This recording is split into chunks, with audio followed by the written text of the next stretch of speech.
Selamat pagi semua. Ada orang. Selamat pagi semua. Recording in progress. Tidak ada Elia, jadi tolong para istri terjemahkan suaminya. Oke, harus. Puji Tuhan, senang sekali bisa berjumpa lagi dengan saudara semuanya. Ada Tante Syok hadir tuh, luar biasa. Baik, puji Tuhan. Yang di rumah juga mengikuti dari mana saja saudara berada. Ayo kita siapkan hati untuk kita belajar dengan sungguh-sungguh. Ya. Hari ini kita akan berusaha untuk menemukan hanya ada satu tempat di hidup kita. Ya, hanya ada satu tempat di hidup kita yang Tuhan itu selalu bekerja memulai apa saja di hidup kita. Ya. Kalau manusia umum, tempat itu adalah dompet atau bank rekening. Loh, betul tidak? Ya toh? Manusia itu mau ngerjakan apa saja mesti ngecek dulu dompetnya isinya kertas semua atau uang semua. Lalu saldonya berapa? Lu wajar atau tidak? Ya toh, saudara mau pergi kemana saja, walaupun cuma keluar rumah sebentar ke Winkle Sentrum situ ya, pertokoan itu, ya nggak lucu. Kalau pergi keluar nggak bawa ATM, nggak bawa uang, nggak bawa apa-apa, ya uang. Nah itu manusia. Tapi kalau Bapa kita, ya kita akan temukan hari ini di bagian mana di hidup kita dia bekerja. Agama, ya agama termasuk Kristen, memulai apa-apa dengan doa. Doamu bagaimana? Terus gereja-gereja yang mata duitan, mulainya perpulangmu bagaimana? Itu yang mata duitan. Betul enggak? Banyak enggak pendeta mata duitan? Tanya perpuluhan dulu. Capek rasanya. Lalu apa dan di mana Tuhan itu bekerja di hidup kita? Ternyata bukan dengan aktivitas kita, rajin doa, rajin baca Alkitab, aktif pelayanan. Ternyata tidak. Masih ingat ketika Samuel taat kepada Tuhan untuk mencari pengganti Saul, ya, lalu Samuel diperintah kamu ke Bethlehem. Ada keluarga namanya Isai, anaknya akan dipilih.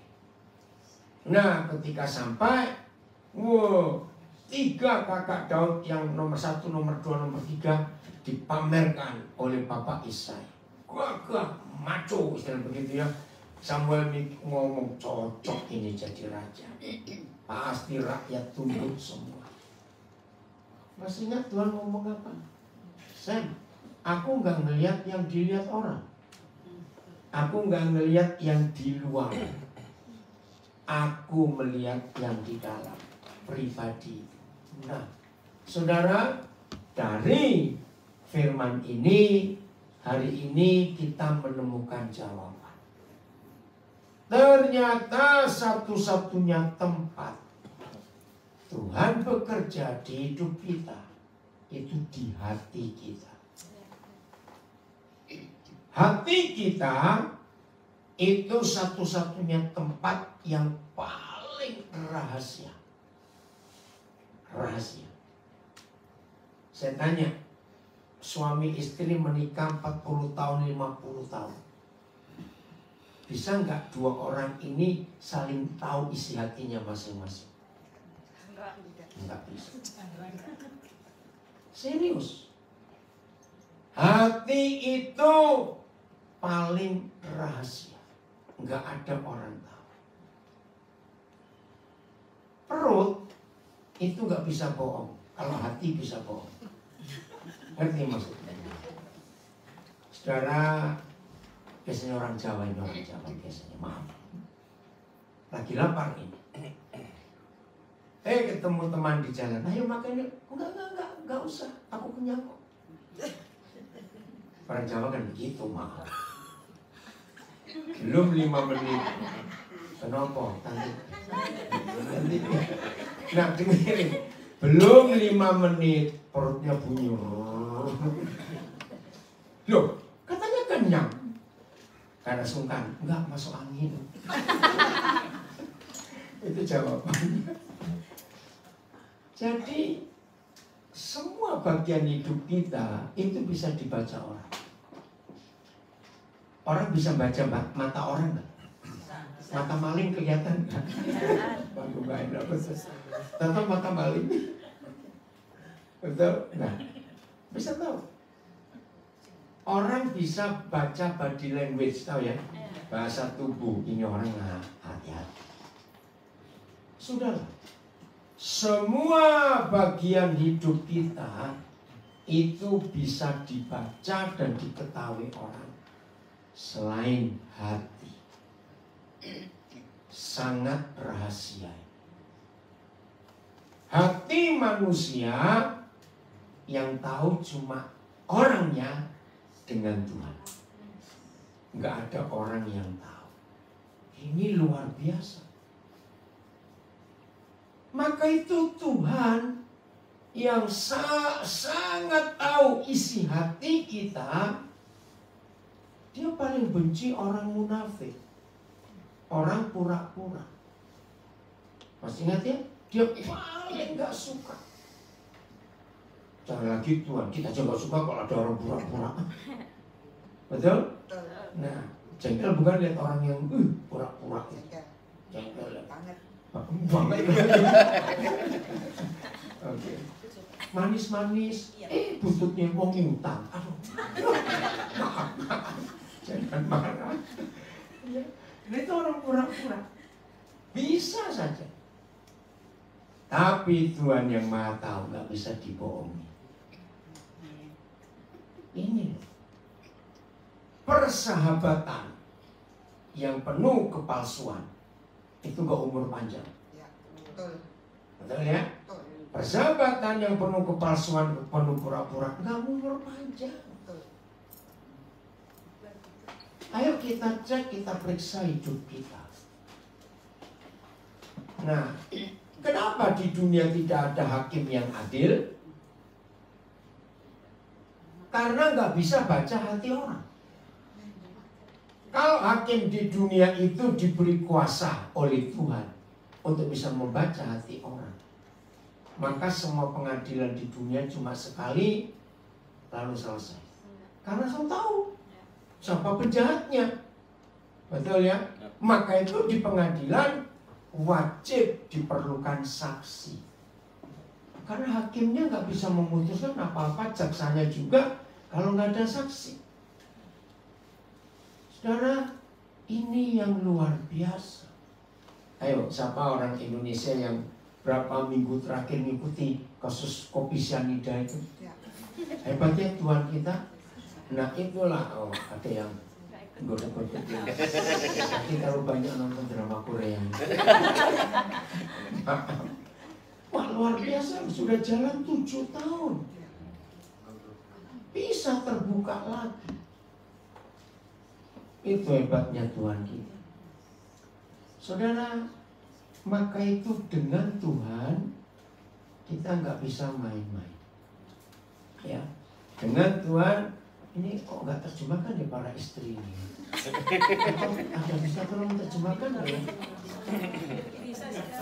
Bisa yang belakang bisa? Oh iya, para gurunya pintar. Yang belakang bisa ngerti, nggak perlu? Oke, saya lanjut ya.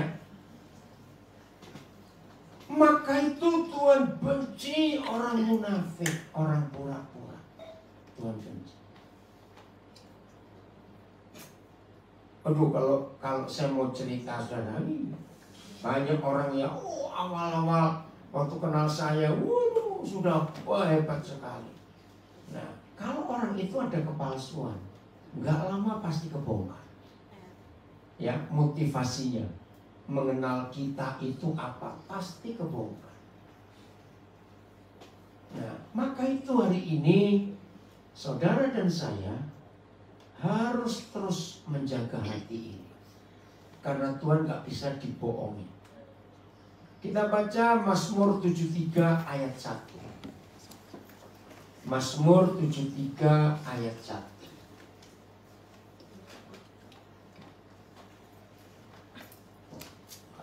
Oh, di situ ada ya. Mazmur 73 ayat 1. Nah, mengapa Tuhan berfirman seperti ini? Sesungguhnya Tuhan itu bagaimana? Baik, tapi tidak untuk semua orang. Sesungguhnya Tuhan itu baik bagi kita yang tulus hatinya. Ya. For hen die rein van hart zijn.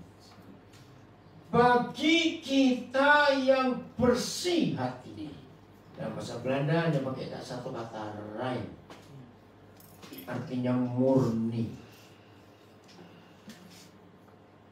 Jadi dengan firman ini, kalau ada di antara kita yang sering berkata, aku sudah doa puasa loh, aku sudah doa pagi, sudah doa malam, aku sudah ikut baca Alkitab, aku rajin pelayanan.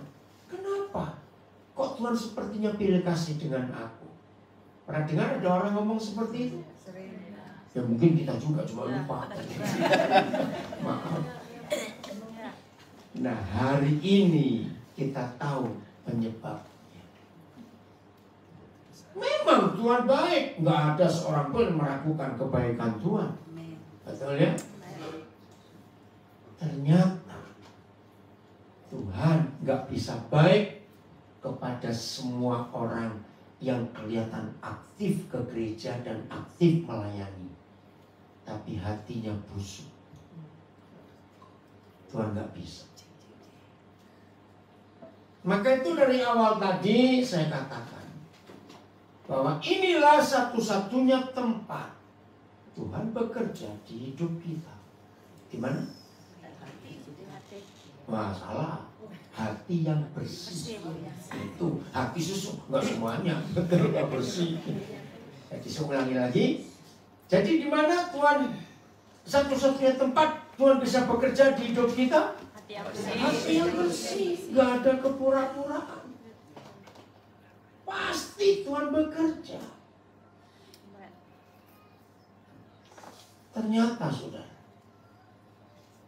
maaf ini saya pakai contoh yang jelek. Ngurus anjing dan jaga anjing lebih mudah daripada ngurus hati dan jaga hati. Betul. Ya toh, saya ulangi lagi. Ngurus anjing dan jaga anjing ternyata jauh lebih mudah daripada ngurus hati dan jaga hati. Jadi semua masalah yang sering terjadi di hidup kita bukan karena Tuhan tidak baik kepada kita. Oh, kalau Tuhan selalu baik, amin. Kitanya yang belum tentu. Maka itu hati ini. 2 Tawari 16 ayat yang ke-9. Kita lihat. 2 Chronicle 16 ya. Ayat yang ke-9. Ini yang Bapak cari tiap pagi.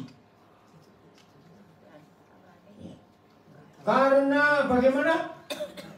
Mata Yahweh kemana aja? Menjelajah seluruh bumi. One des Herren ogen gaan over de gehele aarde. Matanya keliling. Bukan cari yang cakep, siapa yang cantik, siapa yang apa yang dia cari? Matanya mengelilingi dunia, menjelajah seluruh dunia untuk melimpahkan kekuatannya. Tadi dalam perjalanan dari Rijswijk sampai ke Den Haag, ini Terry, dia ingat satu ayat dalam Efesus 1. Terus kami diskusi. Ada kekuatan yang besar yang Tuhan beri kepada kita. Betul nggak? melimpahkan kekuatannya. Bahasa Belandanya om krachtig bij te staan en weer hard volkomen. Nah ini nanti saya akan baca yang bagian belakang. Tapi melimpahkan kekuatannya. Waktu saya ngajar sekolah minggu sampai menceritakan raja di 2 Tawar 16 ini, ada anak tanya, Om kalau gitu apa bentuknya? Tuhan melimpahkan kekuatannya. Oh, anak ini memang kritis sekali kalau tanya. Saya mikir, Tuhan beri saya hikmat, saya dapat ujian ini. Ini dosen saya ngasih saya ujian. Apa itu melimpahkan kekuatannya? Kan Tuhan berkata belajarlah kepada anak-anak itu. Jadi anak-anak itu dosen. Maka itu kalau ada papa mama punya 3 anak, umur 10, umur 8, dan umur 7. Jadi kalau di total semua berapa? 10, 18, tambah 7, 25 tahun. Berarti papa mama itu sudah kuliah 50 semester. Tapi nggak pintar-pintar. Tambah 1 dosen lagi. Karena anak-anak itu dosen. Wah, waktu ditanya, aduh ini saya harus ujian ini dengan dosen. Oh, apa itu melimpahkan kekuatannya? Tak masuk. Hikmat Tuhan luar biasa. Begini untuk mengenal melimpahkan kekuatannya. Ayo, apa bedanya memberi dan melimpahi? Beda tidak? Ayo, bedanya di mana? Kalau memberi, ya terbatas. Tapi kalau melimpahkan, wah bahasa Jawa enak digerojok gitu. Enak Jawa nggak usah tahu banget. Apa itu? Bayangkan apa jadinya manusia lemah kayak kita begini. Winter bilang, summer pusing. Kapan saya? Maaf ya. Lalu orang seperti kita ini dilimpahkan kekuatan dari Tuhan. Ayo kira-kira apa? Jawabannya kayak anak kecil tadi, anak sekolah minggu. Ayo, kira-kira bagaimana? Ayolah, ayo. Kira-kira bagaimana? Jangan jadi Superman, enggak. Awas belum betul. Baru mau ngomong itu, enggak, telat itu. Oke, begini saya jawab pada dosen saya anak kecil ini. Gini loh, melimpahkan kekuatannya. Kamu pegang bola lampu atau neon, nggak ada kabel, nggak ada strom, karena Tuhan mau limpahkan kekuatannya kepadamu. Begitu lampu itu kamu pegang tanpa listrik menyala. Ngerti nggak? Anak itu segaruk-garuk gitu. Betul Om. Wah, kemakan aku. Jawabannya betul Om. Aduh, saya mau betul. Saya dia coba kok gak nyala lampunya. Tapi itulah ilustrasi. Jadi mata Bapa di surga tiap hari menjelajah seluruh bumi. Deseren ogen hand over the hele aarde. Semua sampai di pelosok-pelosok, di kolong-kolong. Wih, Tuhan ngeliatin semua. Dia hanya cari orang yang punya motivasi satu saja, yang bersungguh hati terhadap dia. Ini yang dia cari, ya, yang bersungguh hati. Bahasa Belandanya wir hart volkomen naar hem het gaat. Nggak kemana-mana hati. Sekarang mari kita renungkan kalimat ini. Yang Tuhan cari bukan orang yang hafal ratusan ayat Alkitab, bukan yang rajin puasa, rajin ini, suka memberi persembahan. Wah, yang pelit senang kok dengar kata ini. Maaf. Tapi yang dia cari yang bersungguh hati. Orang Jawa bilang tenanan. Serius dengan Tuhan.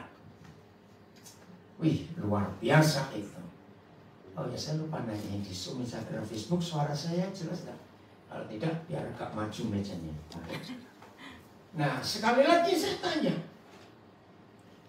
untuk bisa punya sikap hidup yang bersungguh hati kepada Tuhan, lagi sekali, mudah atau susah?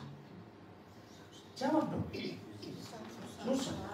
Kenapa susah? Karena godaannya banyak. Pagi-pagi bangun, aduh, hati tenang, vrede, nikmat. Aduh, pagi-pagi Tuhan, kau luar biasa. Bisa menyembah Dia. Oh Tuhan, kau baik. Pokoknya enak sekali. Begitu selesai nikmati, belum bangun, masih di tempat tidur. Sekarang pegang, cari HP ku mana? Loh, kok tertawa? Belum selesai ngomong. Ya. Nah, belum 2 menit loh, yang tadi bisa menikmati hadirat Tuhan. Tahu pegang HP, buka. Saudara buka Facebook atau WhatsApp, ada orang ngomel-ngomel. Lo ngerti nggak contoh ini? Apa yang terjadi? Hadirat Tuhan yang luar biasa tadi. Buyar. Betul enggak? Baru cuma jarak 2 menit tau kan? Suami istri bangun tidur sama-sama nyembah Tuhan, masih tempat tidur. Doa, aduh cerita yang kemarin Tuhan bagaimana. Oh pokoknya enjoy betul. Tuhan kok suami istri. Tiba-tiba yang satu kebelet kencing, langsung lari.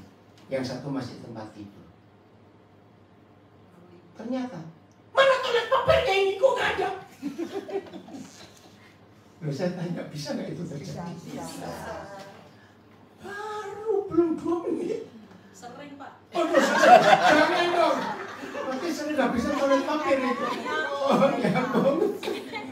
Kenapa? Tapi setelah itu baikan. Oh, ya toh. Gak enak sudah, betul gak? Oh, itu banyak ya enak sudah. Nah, jadi kalau toilet papir habis, jangan bentak, jangan marah. Ngomong yang halus. Mana toilet papirnya? Kan itu lebih enak, betul? Daripada nyenggerang dan nyatek. Orang Jawa nggak Jawa nggak.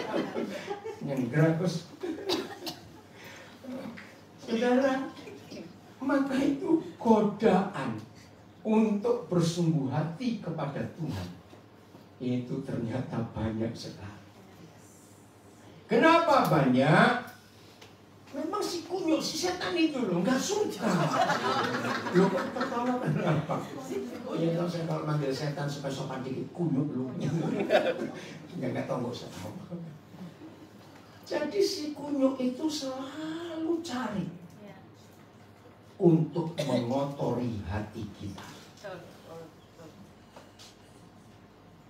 Kamis malam kami ada persekutuan di Amsterdam West ya. Nah, belajar firman Tuhan luar biasa. Semua harus jadi seperti air. Nah, satu rombongan 5 orang di satu mobil ya. Mau ke arah Hoofddorp.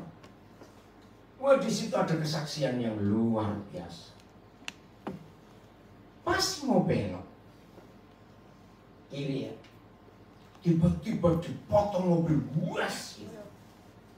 Wah, semua orang terkejut di mobil itu karena ada opa oma juga di situ.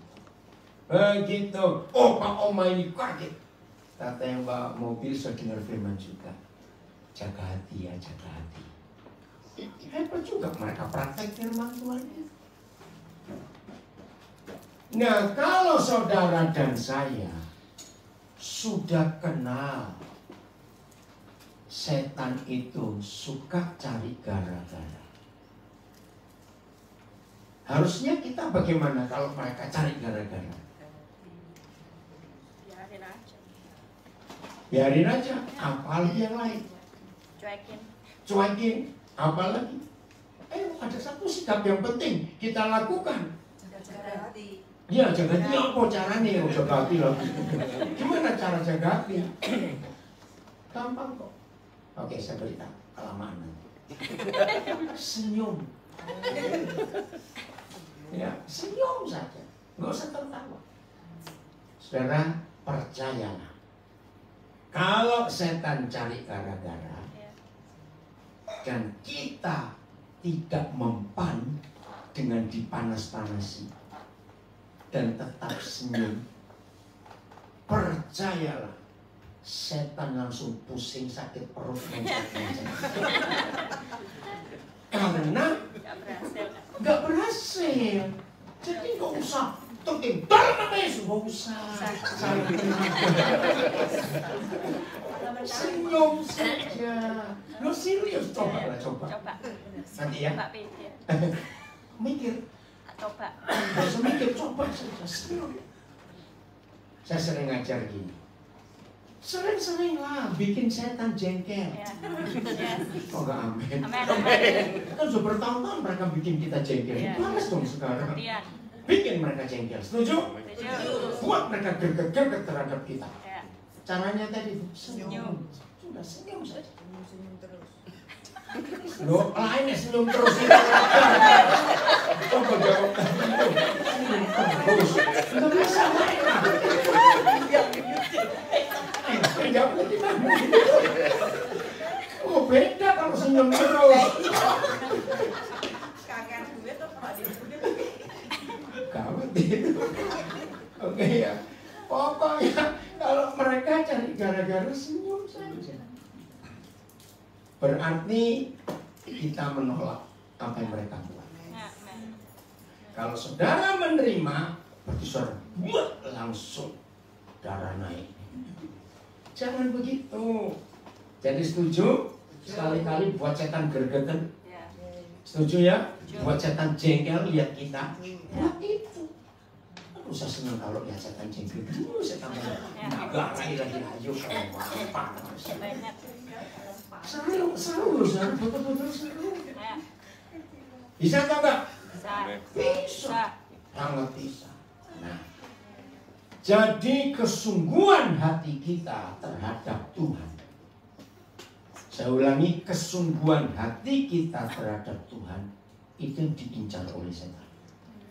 Itu jadi sasaran tembak. Kita digoyangkan untuk nggak bisa sungguh-sungguh dengan Tuhan. Catat, setan goda kita untuk nggak bersungguh hati. Itu perlu tenaga yang besar enggak? Atau enggak? Ayo jawab, saya tanya pertanyaan gini ya. Untuk menggoncang kesungguhan hati kita terhadap Tuhan, setan itu perlu tenaga yang kuat ekstra atau enggak? Tidak. Serius. Buat setan ganggu kesungguhan hati kita kepada Tuhan, itu enggak perlu tenaga. Sambil tiduran setan ngupil, bu. Itu nggak percaya dikasih tahu kok. Loh, percaya nggak kalimat itu? Jadi setan itu, kok tertawa tadi? Jadi setan itu untuk mengganggu hati kita nggak perlu tenaga. Dia santai-santai tiduran, gitu aja. Nah, makin yang hatinya sumbu pendek, tahu istilah sumbu pendek? Kalau orang Jawa sumbunya panjang, begitu dikorek, duh. Apa?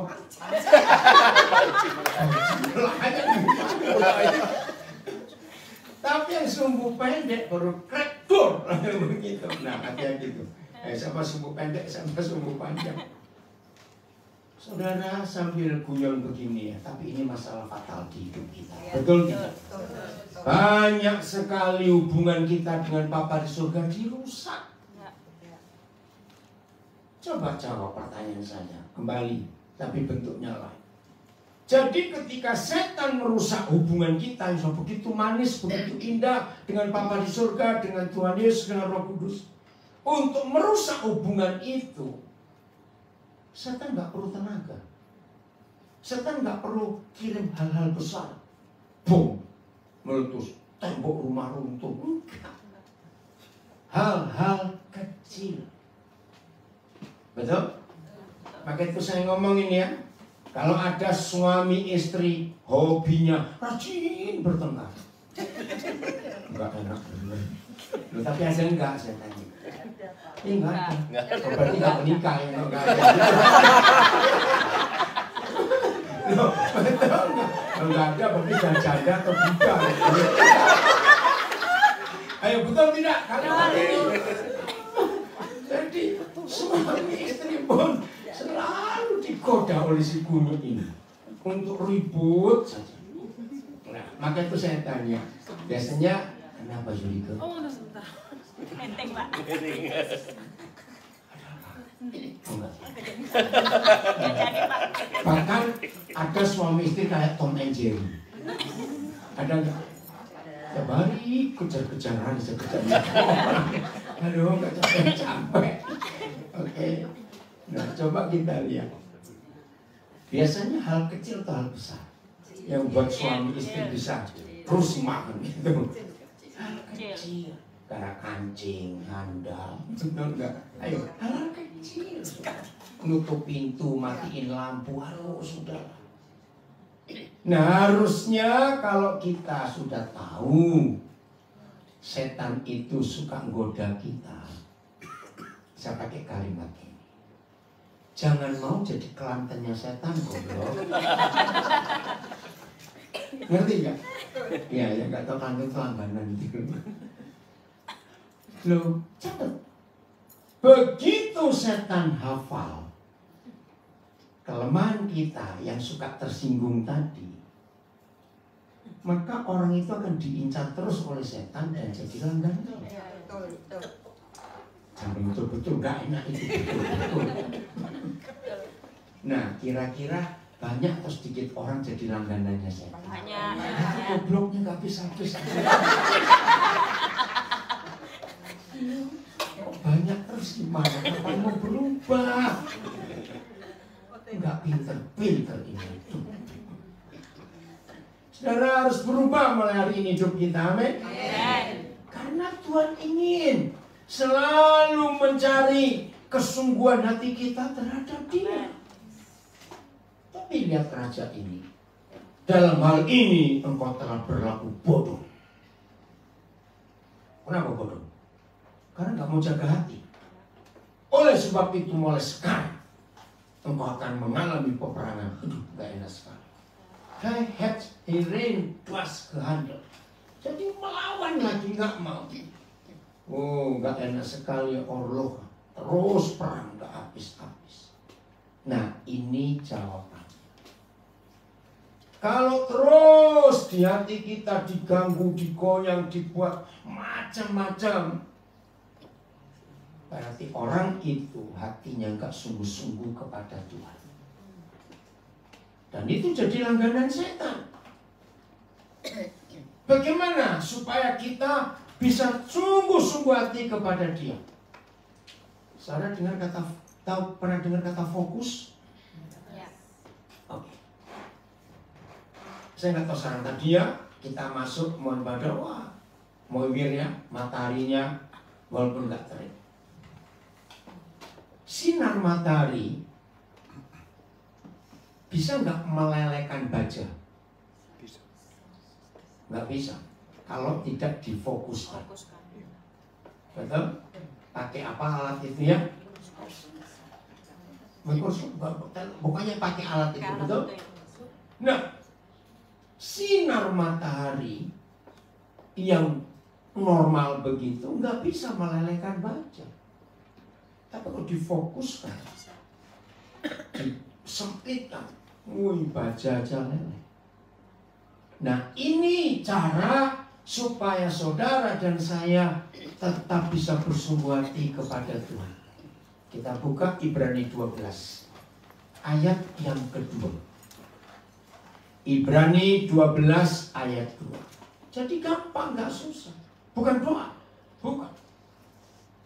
Ayo kita berdoa supaya fokus. Enggak. Berapa banyak doa Terus lupa, aku tadi ngomong apa ya? Lu betul tidak pernah ngomong gitu? Terus saya tanya, pernah nggak?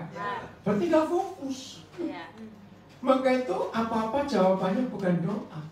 Fokus. Marilah baca 1, 2, 3. Marilah kita melakukannya dengan mata yang tertuju kepada Yesus. Fokus. Laat ons daarbij alleen gericht zijn op Yesus. Jadi mata gak boleh kemana-mana untuk membuat hati kita bisa sungguh-sungguh.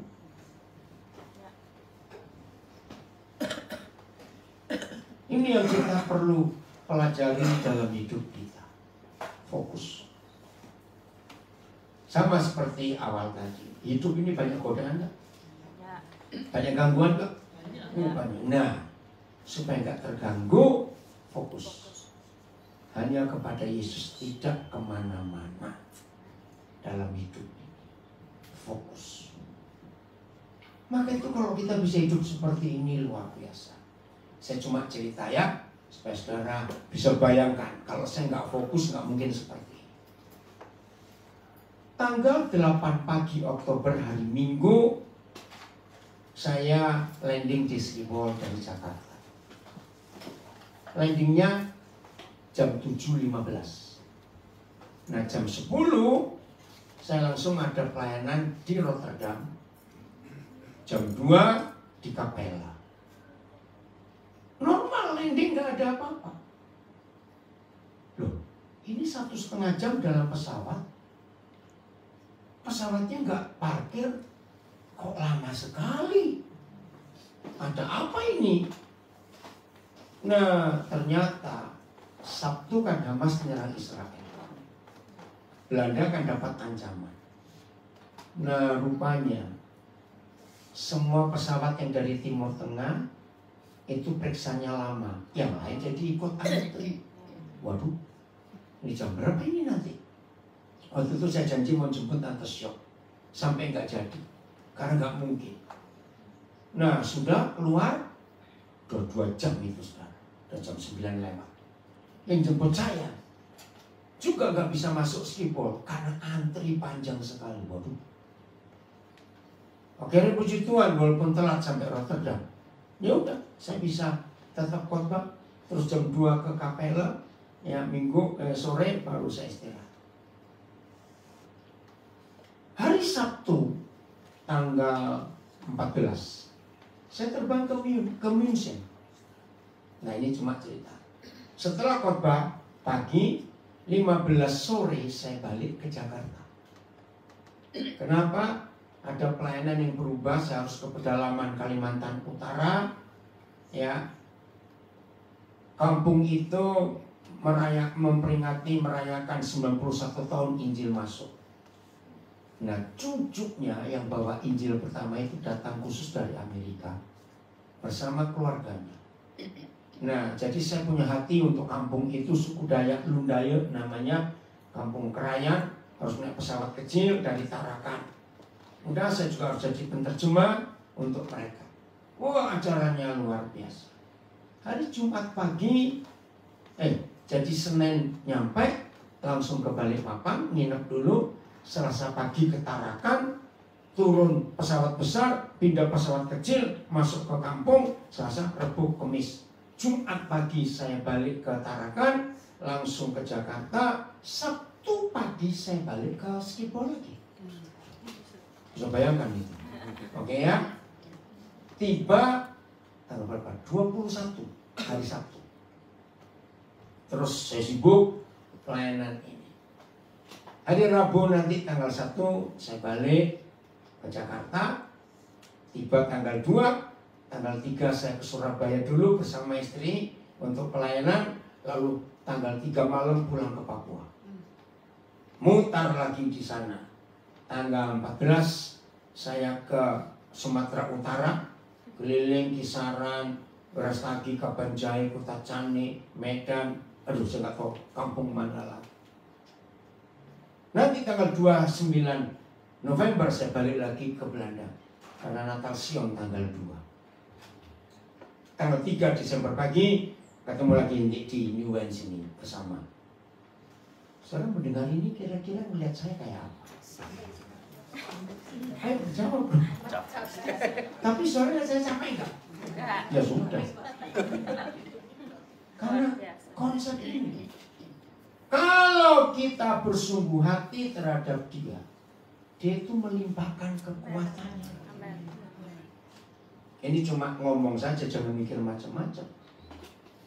2,5 tahun lagi saya masuk umur 70. Orang nggak percaya melihat itu, tapi ini jawaban saya.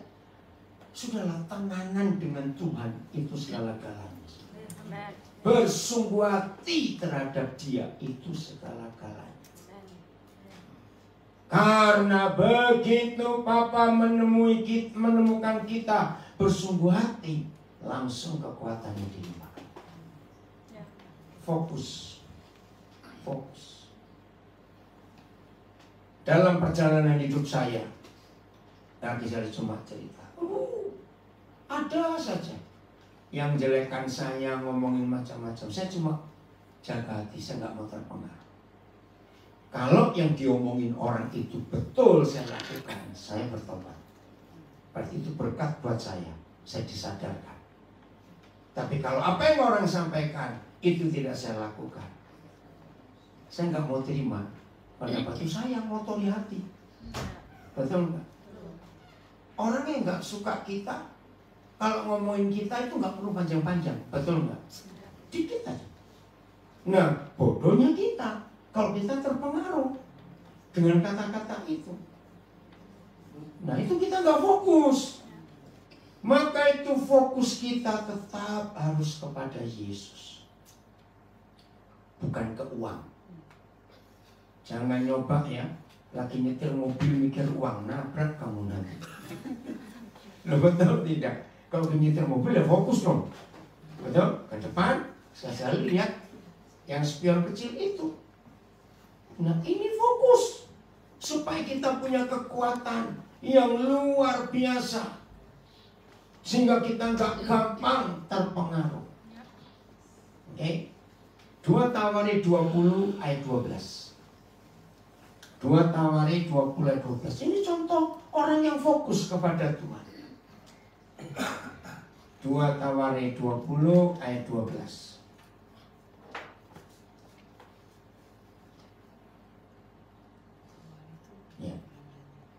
Ya Tuhan kami, tidakkah Engkau akan menghukum mereka?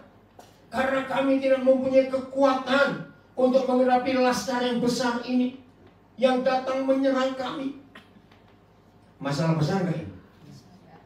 Masalah beratnya ini coba. Berat. Tapi sikap Raja Yosafat ini luar biasa. Kami tidak tahu apa yang harus kami lakukan.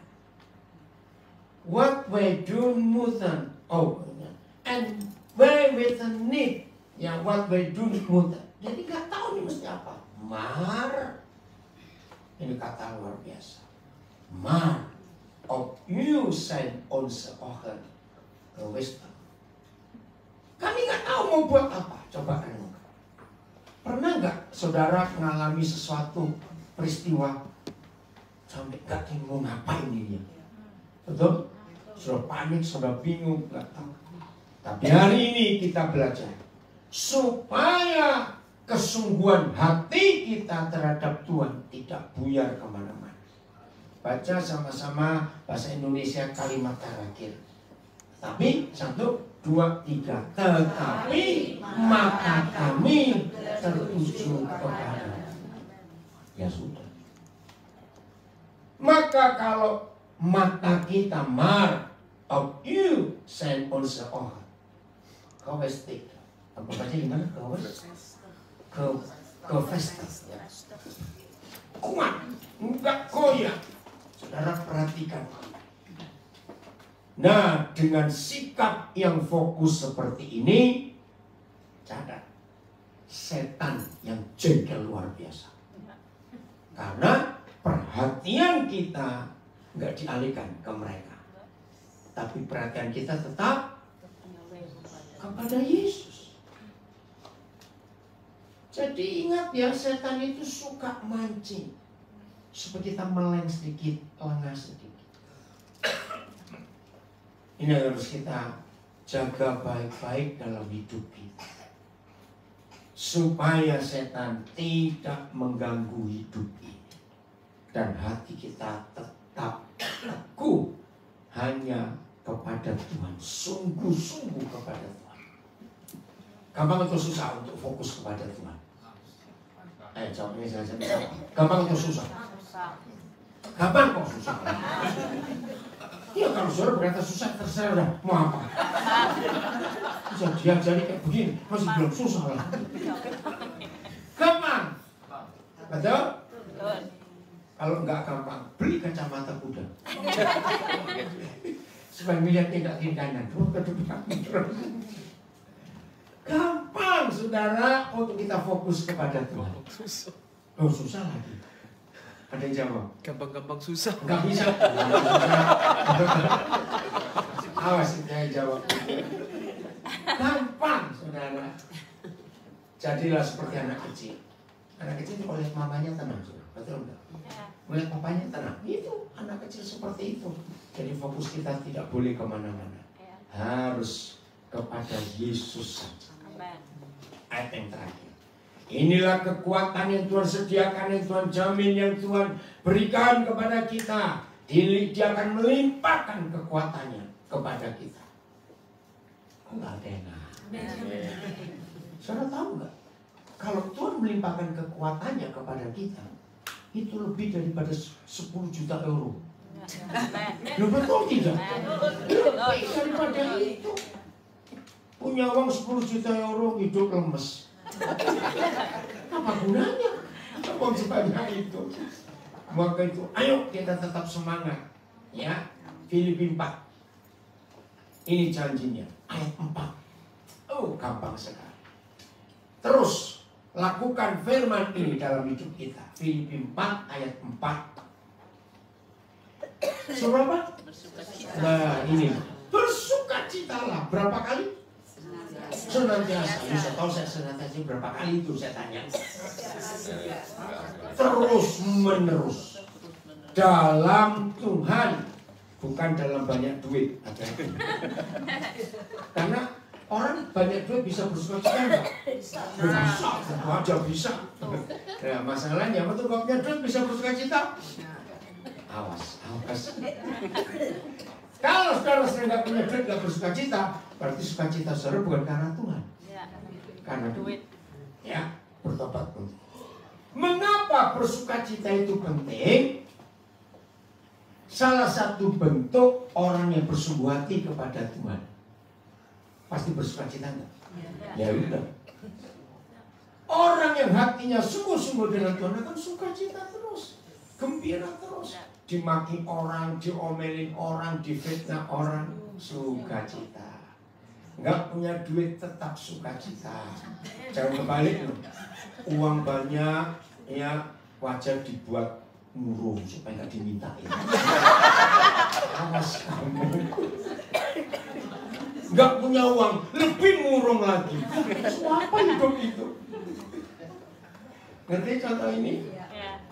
Jadi bersukacita senantiasa dalam Tuhan. Itu menunjukkan kita sungguh hati. Karena setan nggak bisa godain kita. Betul nggak? Maka itu yang jadi kelantennya setan tadi. Pasti dia nggak pernah bersukacita. Begitu setan tahu, oh ini mukanya mencurang terus tidak punya duit, langsung cari masalah. Ngerti ya? Jadi bersukacita itu konsep penting. Bersukacita itu obat yang manjur. Betul nggak? Hati yang gembira adalah obat yang manjur. Nah, maka itu kalau kita selalu bersukacita di dalam Tuhan, ini bahasa Jawa, setan ora doyan, demit orang bulik. Ini bahasa Jawanya, setan nggak suka kita. Demit itu anaknya setan kecil. Itu aja nggak berani. Wah, luar biasa orang kayak begitu. Tapi yang suka murung, kecewa, sudah jelek mukanya murung terus. Yang cakep-cakep, cantik-cantik suka murung jelek juga loh. Loh betul atau tidak? Jadi ya lah, kalau orang bilang wajahmu kok jelek, sukacita terus ini kelihatan cantik. Amin. Wah, itu anugerah Tuhan yang luar biasa. Sekali lagi, terus baca sekali lagi. Katakan bersukacita. Ini perintah. Kalau Tuhan memberi perintah, bersukacitalah. Ya udah, sekali lagi kuatkan bersukacita. Ya, ayo. Karena dengan sukacita ini setan kalah. Bukan dengan doa, dengan sukacita. Maka itu tadi, bagaimana resepnya menghadapi setan? Senyum saja. Setan itu setan. Waduh, kalau kita lihat setan gergetan senang. Senang, pusing. Betul, sampai setannya stroke. Bisa loh setan stroke, percaya itu. Oke? Katakan pada sebelah. Bersukacita ya. Ya. Lihat saya bersukacita cukup kuat. Nah, jangan mau diganggu setan, jangan mau jadi langganannya setan. Awas semuanya. Ayo musik maju cepat. Silakan pujian apa? Ayo jangan lemes pujiannya. Ya, yang di rumah juga bersukacita. Oke? Nggak punya duit tetap senyum, sukacita. Ya. Ngomongin orang, dimaki orang, tetap sukacita. Woi, luar biasa.